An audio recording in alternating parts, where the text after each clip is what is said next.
I believe, a South African author, and yes, she's a South African author, and this is a very truly South African book. I loved it because not only is it about food, which I love, but it's also about the Klein Karoo, a place which I've visited on many trips and staycations, and it is beautiful. And I feel the book so accurately captures the spirit and feeling of what it's like to be in the Klein Karoo, which means like small desert. It is a beautiful, beautiful place, and there are many small villages and towns which are just, they're special. So meet Tani Maria. She's 50 something, short and soft, perhaps a bit too soft in the wrong places, with brown curls and untidy Afrikaans. She is also the agony aunt for the local paper, the Klein Karoo Gazette. One day, her life takes a sinister turn when a woman in the area is murdered, and she becomes entangled in the investigation, to the intense irritation of a handsome local policeman. But what else will this amateur detective uncover in a small town marinated in secrets? Let's find out.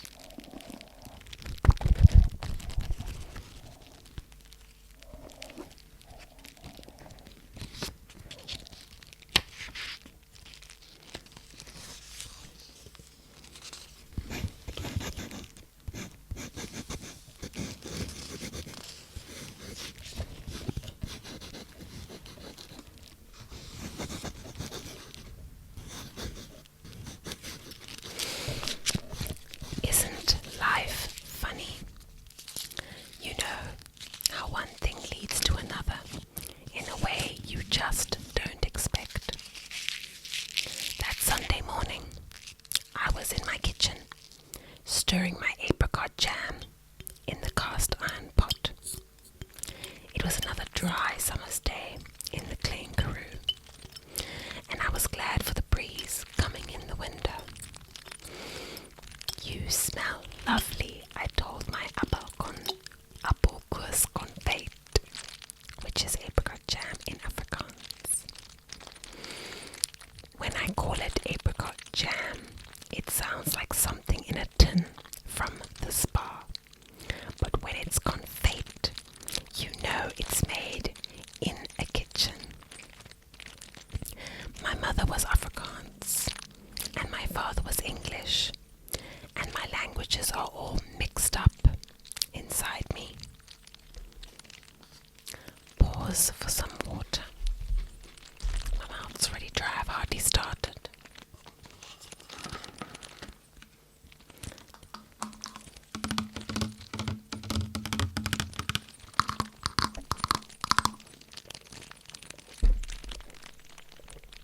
Brief pause for orchid appreciation moment. It was my birthday a couple days ago, and this was a gift from a really great friend, and it is one of the most beautiful orchid combinations I have ever seen. I'll show you up close.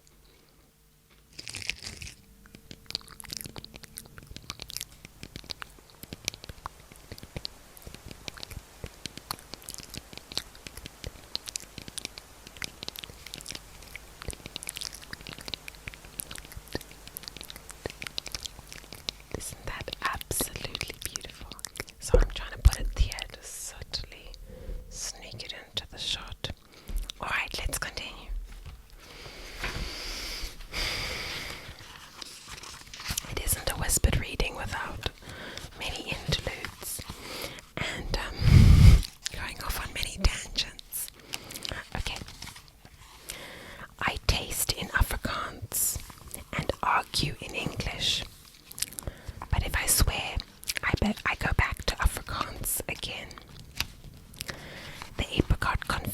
was just coming right, getting thick and clear when I heard the car. I added some apricot kernels and a stick of cinnamon to the jam. I did not know that the car was bringing the first ingredient in a recipe for love and murder. But maybe life is like a river that can't be stopped, always winding towards or away from death and love, back and forth. Still, even though life moves like that river, lots of people go their whole lives without swimming. I thought I was one of those people. The Karoo is one of the quietest places in South Africa, so you can hear an engine a long way off. I turned off the gas flame and put the lid on the pot. I still had time to wash my hands, take off the blue apron, check my hair in the mirror and put on the kettle. Then I heard a screech of brakes and a bump, and I guessed it was Hattie. She's a terrible driver. I peeked out and saw her white Toyota Etios snuggled up to a eucalyptus tree in my driveway. I was glad to see she had missed my old Nissan Bucky. I took out the milk tart from the fridge. Harriet Christie is my friend, and the editor of the Klein Karoo Gazette, where I write my recipe page. I am not a journalist. I'm just a dunny who likes to cook a lot and write a little. My father was a journalist, and my ma a great cook. They did not have a lot in common, so in a funny way, I like to think I bring them together with my recipe page. Hattie was in her fancy church clothes, a pinkish skirt and jacket with cream high heels. She walked a bit wobbly on the peach pips in my pathway, but when she stayed on the paving stones, she was okay. I still feel a bit ashamed when I see people coming straight from church because I haven't been since my husband Fani died. All those years sitting nice and pretty next to him on those wooden pews and listening to the preacher going on and on. So, some Afrikaans for you. I think she explains a lot of it. Fani is her husband. What else? You know what confate is now. Oh, a tannie. A tannie is an aunt, an auntie in Afrikaans. Tannie means auntie. Okay. Pause for water.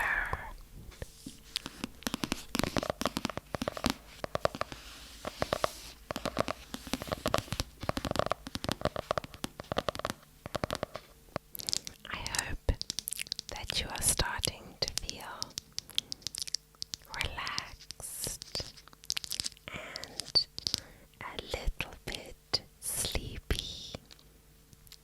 I'm going to just touch up my instrument.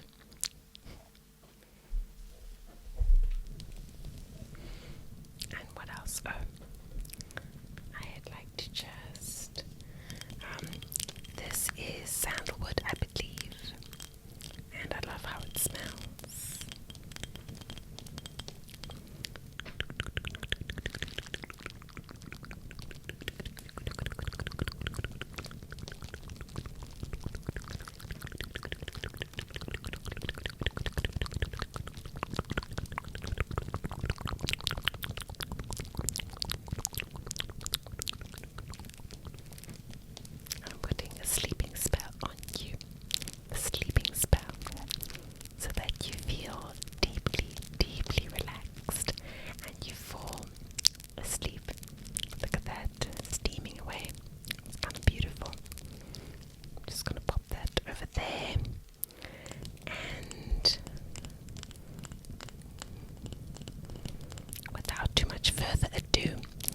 let's get back to our story.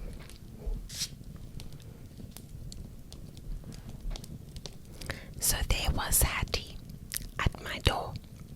She didn't have to knock because it's always open. I love the fresh air, the smell of felt with its wild bushes and dry earth, and little sounds my chickens make when they scratch in the compost heap. Come in, my scut, I said to her. A lot of Afrikaans ladies stopped being my friends when I left the Dutch Reformed Church. But Hattie is English and goes to St. Luke's. There are more than 40 churches in Ladysmith. Hattie and I are both 50-something, but otherwise we are different in many ways. Hattie is long and thin with a neat blonde hairstyle and a pish-posh English way about her. I'm short and soft, a bit too soft in the wrong places. She has eyes that are blue like swimming pools, and mine are pond green. Her favorite shoes are polished with heels, and I prefer my felt schooner. Hattie doesn't bother much with food, though she does like my milk tart. While for me, cooking and eating are two of the best reasons to be alive.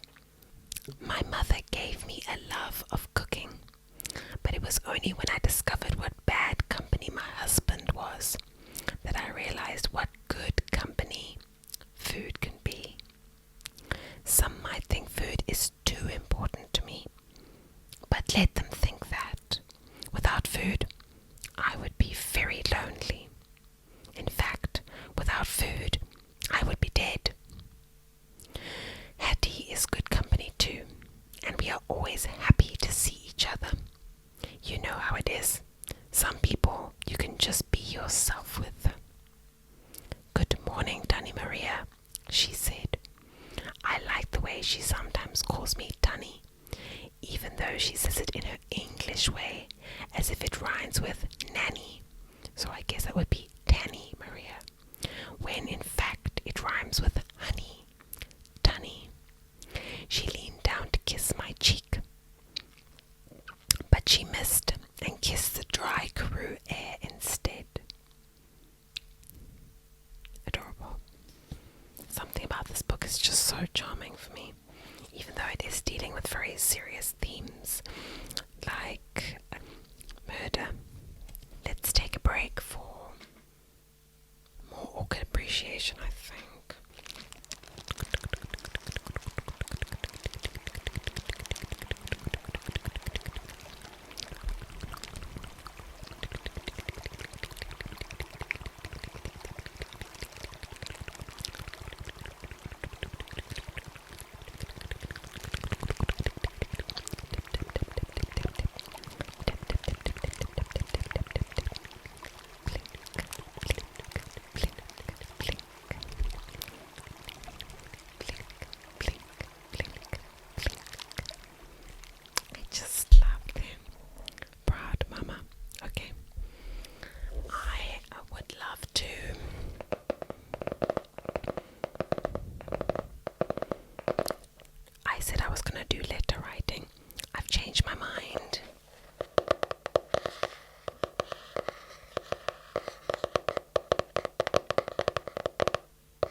Instead, draw a little sketch for you.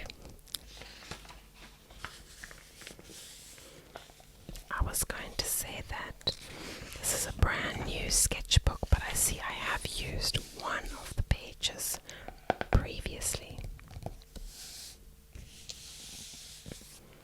So let me grab my pen and do some sketching.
feel like this takes bloody ever. I just pause.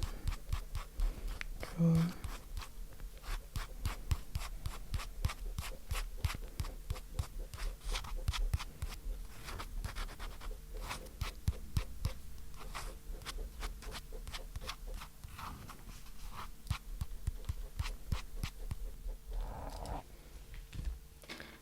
Okay, alright, so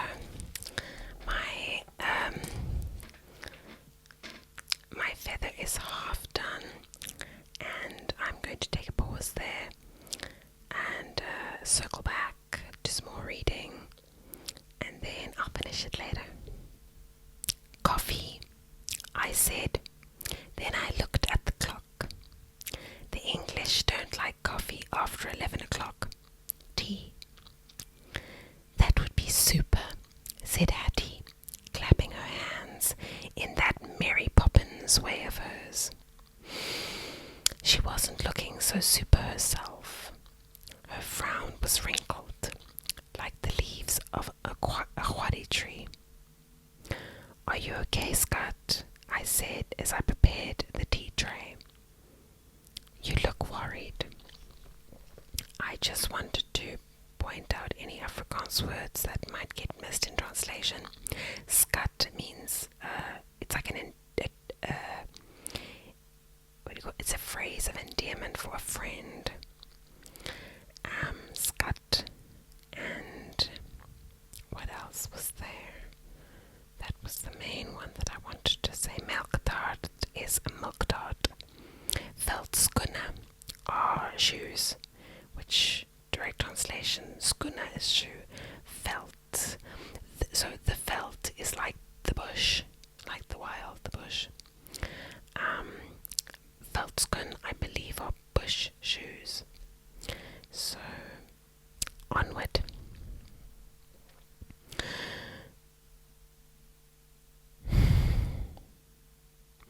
I do love your house, she said, patting my wooden kitchen table. All the Oregon and the thick mud walls. It's so authentic.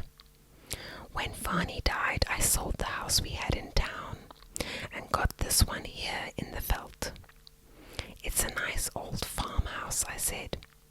What's the matter, Hats?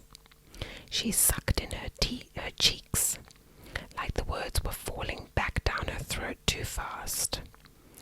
Let's sit on the stoep, I said, carrying the tray to the table and chairs outside. From my stoep you can see the garden with its lawn and vegetables and all the different trees.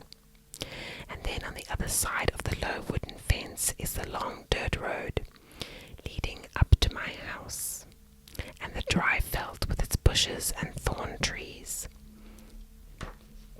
and old wadi trees. I think I'm saying that right, wadi. It's a type of tree. The nearest house is a few kilometers away, hidden behind a koppie, but the trees make good neighbors. Hattie smoothed her skirt under as she sat down. I tried to catch her eye, but her gaze jumped all over the garden like she was watching a bird flying about. Update on your feather.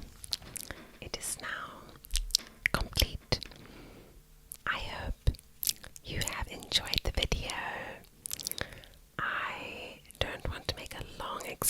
explanation for why the memory storage ran out on my phone, which is what I record on, but that's what happened. So I truly, truly hope that you have enjoyed it, the reading. There will definitely be more to come. Let's call this part 1 as far as whispered reading goes, and if you'd like to hear more, let me know in the comments. Mostly, if you've made it this far in the video, I hope that you are asleep. I hope that you are asleep and that you are feeling